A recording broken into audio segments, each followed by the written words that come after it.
Ito, ang mga utak sa Pugo. Tingnan natin kung sino. Ay si Sani Angara na ka-appoint pa lang sa kanya sa Department of Education ni Bongbong Marcos, si Jingo Estrada, si Bongo, si Francis Tolentino, si Nancy Binay, si Chis Escudero, Lito Lapid. Bago natin ipagpatuloy, kung gusto mo ng mga ganitong content na may kasabay kayo sa panonood, subscribe nyo na ako. This is Boy Sausaw, ang sausawero sa issue ng iba.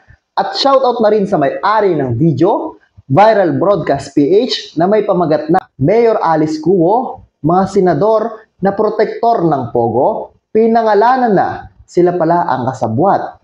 Kaya, wag na natin patagalin pa. Let's go. Panoorin na natin. Ito, ang mga utak sa Pugo. Tingnan natin kung sino.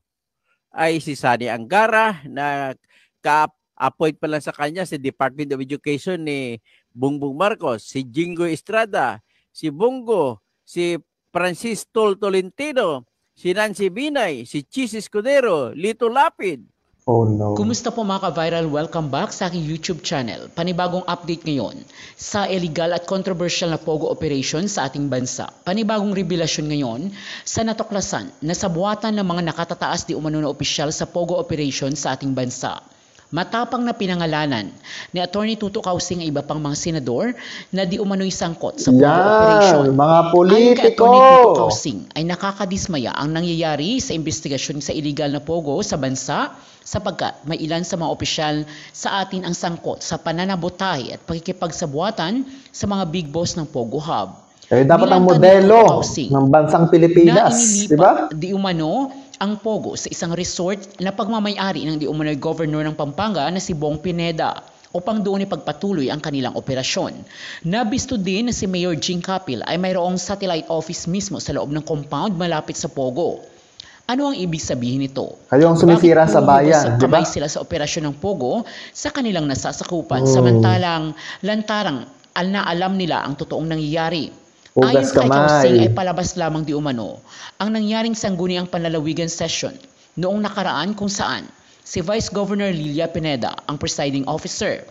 Kunwari pinagalitan nito si Mayor Capil sa session at tinanong kung bakit hindi nito alam ang nangyari sa bayan ng Porac, Pampanga. Subalit ang katotohanan di umano ay alam nila ang totoong kaganapan dahil mismo sila ay may kinalaman. Nakakatawa, di ba? Ito ang nakakagulat na revelasyon ni Tuto Causing. Nakakatawa ang bansang Pilipinas. Nadismaya din si Causing sa ginawa di umano ng judge na nag-issue ng search warrant ito pa. sa mga tauhan ng Pogo dahil bigla nitong binawi ang desisyon kung kailan nagsasagawa na ng raid ang PAOK o Presidential Anti-Organized Crime Commission sa Pogo Building. Pasensya na kayo pero nalangtad din na bago pa man ni-raid ang nasabing Pogo Hub ay tinimbrihan na di umano ang mga big boss ng Pogo kung kaya agad silang naka-eskapo. Isang general di umano ang nagtimbri sa mga big boss ng Pogo kung kaya maaga silang naka-eskapo. Wala, tatawanan talaga tayo ng mga Chino nito. Kaya nahuli sa pag-raid. Aniya, hindi din tama ang ginawa ng judge at sana ay matanggal ito sa serbisyo dahil sa ginawa nitong hindi tama at illegal kung saan binawi nito ang kanyang hatol na bawiin ang search warrant para sa Pogo operation. Tahasang tinawag din ni Causing si Senator Lito Lapid na magnanakaw dahil di umano sa kayamanan nito na galing sa Lahar Quarry. Bentahan ng 10 hektaryang lupain sa Pogo na para sana sa mahirap at suhol galing di umano sa Pogo operation bilang sa Pilipinas. Chairman ng Games and Amusement. Aniya, dapat mahiya ito sa kawalang hiyaan nito at mag-resign na lang dahil wala daw itong malaking naiambag sa Senado. Ilan lamang ito sa mga matitinding revelasyon ngayon na lalong ikinagulat ng taong bayan patungkol sa sabuatan na nangyayari di umano sa Pogo operation. Sino ba ito lang isa sa mga utak sa Pogo kung bakit nang mayroong Pogo? Ito, yung mga naging Pogo loko tuloy ang bayan ng Pilipinas. Tama. Ito, ang mga utak sa Pogo. Tingnan natin kung sino. Ang bumoto para magkaroon ng buwis o kinikilala na ang Pogo ay si Sani Angara na ka-appoint pa lang sa kanya sa Department of Education ni Bongbong Marcos, si Jingo Estrada, si Bongo, si Francis Tolentino, si Nancy Binay, si Chis Escudero, Lito Lapid. Ano ang sabihin niya na hindi niya alam ang Porac Pogo tapos bumuto siya sa Pogo? Yes. Imposible, di ba? Si Amy Marcos, si Mark Villar, si Cynthia Villar, ay po, ano na lang mangyayari sa buhay natin ito? Kung gano'n-gano'n na lang ang Pilipinas. So ngayon, mga kababayan ko, ito ang ating ngayon tutumbukin. Ngayon, pag matapos itong tinatawag natin na pag-raid sa Purak Pogo, nagulantang din sila dyan. Pasalamat tayo at nangyari yung raid na yan. Kasi alam mo, hindi sana mangyayari yan kung hindi nagkaaway-away itong grupo ng Duterte at saka grupo ng Marcos. Tama. Buti na lang, at dahil si Lisa Aranita Marcos ay gustong gumante, so pina-raid niya yung mga Purak Pogo at saka Bamban Pogo. At bakit ko naman nasabi yan na namimili lang sila? Bakit hindi naman nare-raid yung Pogo dyan sa ibang lugar? Yes.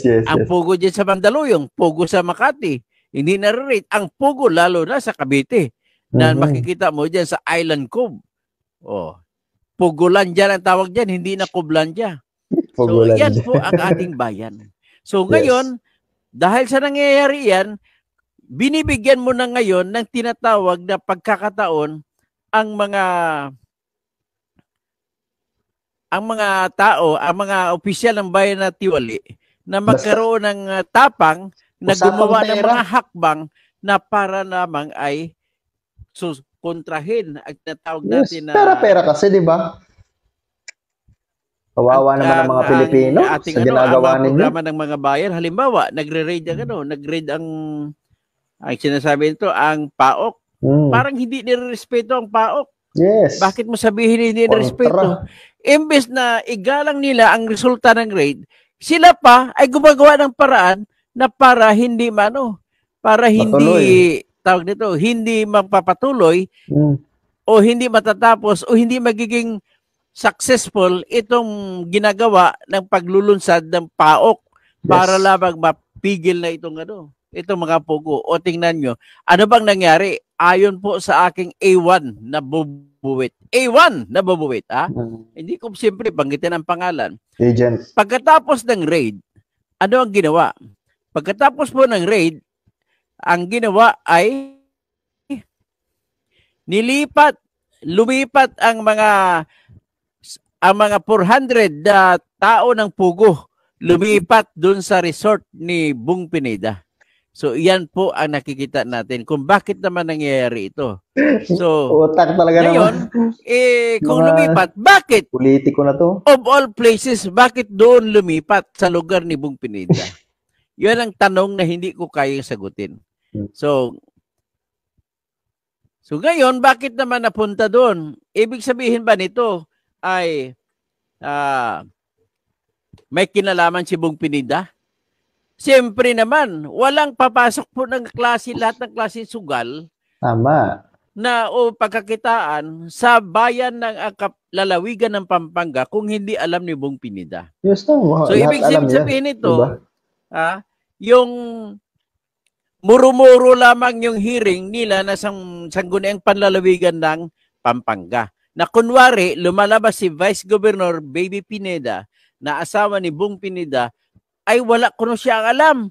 Parang lumalabas na sinasabon o pinapagalitan niya si Mayor Jing Capil ng Purak, Pampanga. At bakit hindi niya alam? Hello, napakalaki ng 10 hectares na mga 46 buildings, hindi makikita ng tao.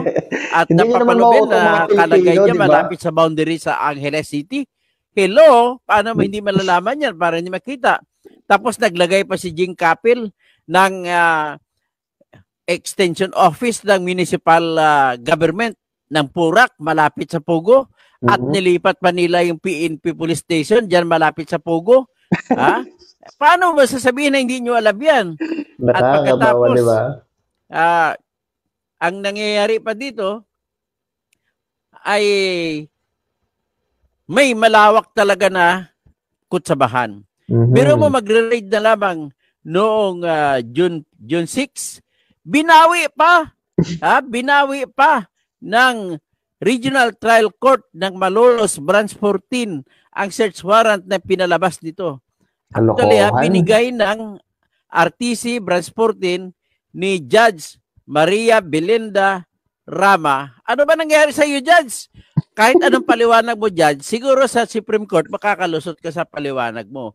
Pero sa akin, buo na ang paniwala ko na binayaran ka rito, Judge. Saka sa taong bayan, di ba? Hindi naman natutunan taong bayan eh. Akalain mo na, binawi mo search warrant sa kasagsagan na nilulusob na ng PAOK ng mga CIDG ang compound ng Pugo, tapos babawiin mo. Anong klase? Bakit mo binawi? Tera talaga. Ikaw, Judge, meron tayong kasabihan. Hindi na kasabihan mo batas sa korte.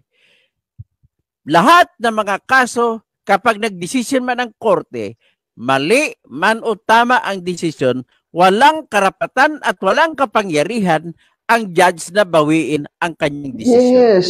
Okay? Halimbawa, si Bong Pineda ay sinintensyan mo na trafficker ng pera. Meron bang trafficking ng pera?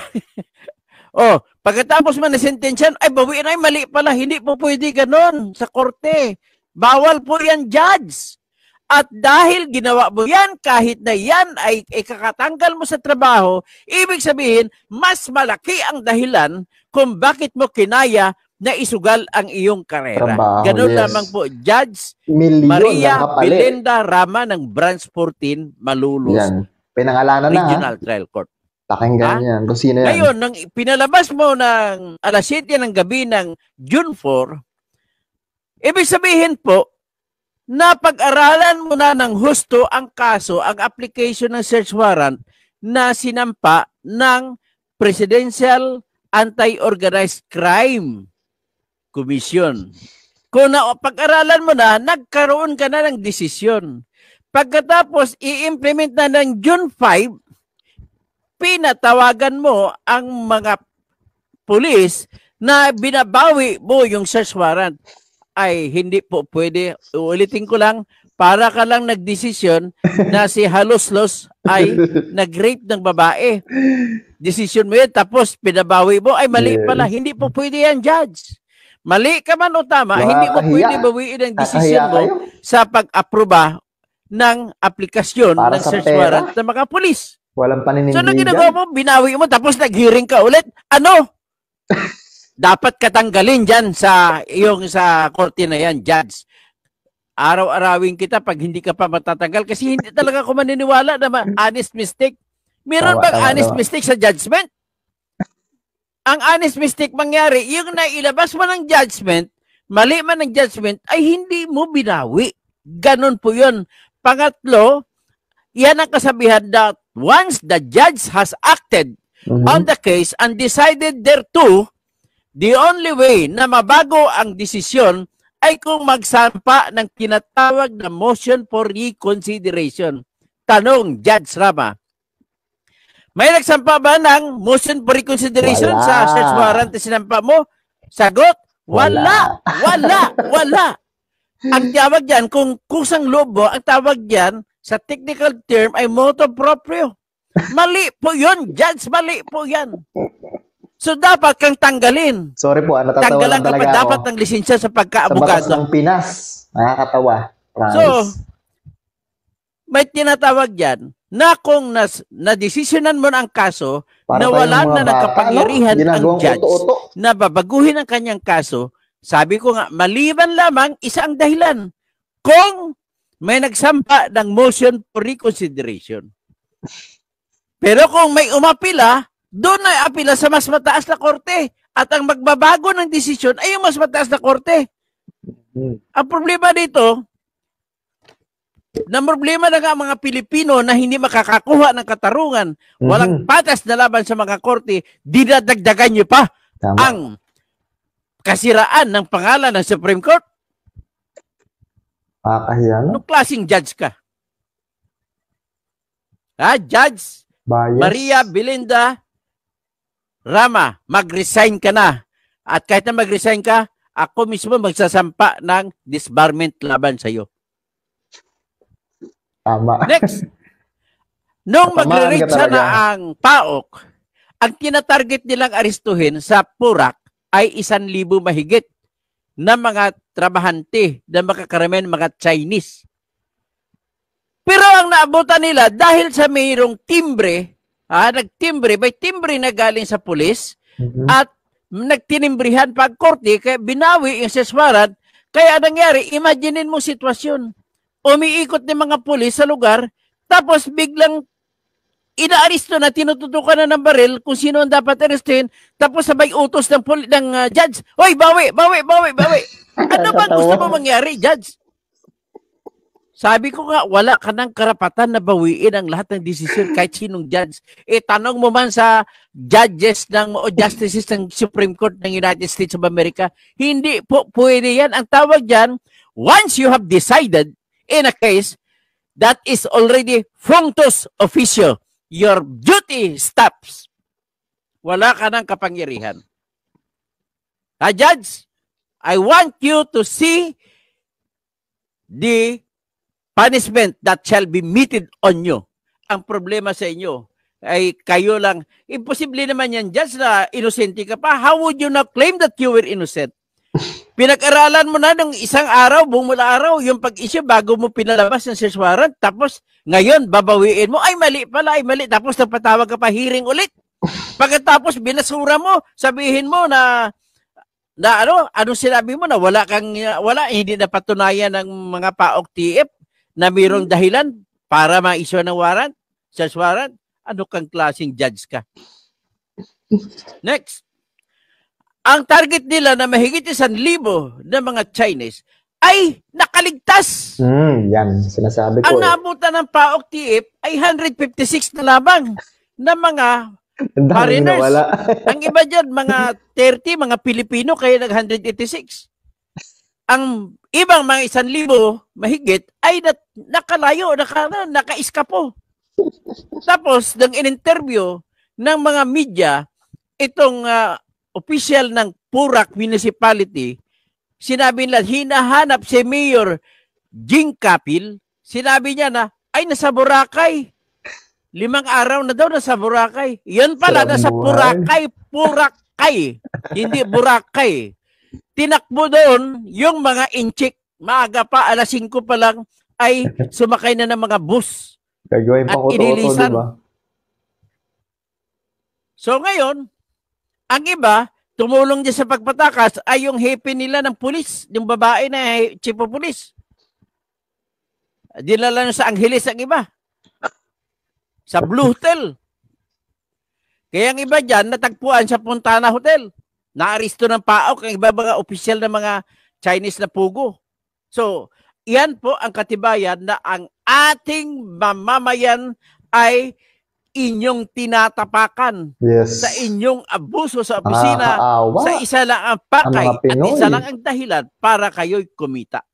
Tama. Pera-pera na lang kasi. So, Mr. Bong Pineda, huwag mo sabihin na hindi mo alam yan. Sasabihin na misis mo, hindi niya alam. Nagkunwari pa kayo na muro-muro na mga hearing ng sangguniang panlalawigan. Kalokohan. Aba, pinagalitan mo pa kunwari yung mayor ng Purak na si Jing Kapil na kunwari wala kang alam. Aba, ano ba yan? Tapos si Jing Kapil naman, nung tinanong siya, bakit mayroong extension office ang Office of the Municipal Government ng Purak? Doon sa malapit, doon mismo sa Pugo, sa loob mismo ng Royal Grand Palazzo. Ang Royal Grand Palazzo, doon sa loob na yan, na subdivision na yan, matatagpuan ang 10 hektarya na Pugo. At bakit doon mo nilagay ang extension office? At sinabi mo pa sa hearing na hindi ka nagbigay ng business permit noong 2024. Pero bakit hinayaan nyo sila na mag-operate? Tama. Walang business permit. Doon palang huli na, di ba? Ano ba yan? Ano paliwanag mo yan, Mayor Jing Kapil? Napaka-imposible. Kalokohan. Problema sa inyo eh. Pera. Lahat-lahat na lang dahilan, mali-mali, na kontra-kontra mga inyong mga rason. Sapagkat hindi totoo, sapagkat kayo ay talagang naghabol ng pera dyan. Tama. Lito Lapid, ikaw naman, sabihin mo na wala kang alam. Bobo! Tatakbo-takbo ka pa. Hindi ka ba nahiya sa mukha mo? Tatakbo-takbo ka sa ilalim ng ticket ni Bongbong Marcos. Tatakbo sa 2025. Huwag nyo na iboto yan, mga kabalin. Huwag nyo na iboto yung ng traidor sa Pampanga. Nakakaawa. Dami-dami mo ng mansion.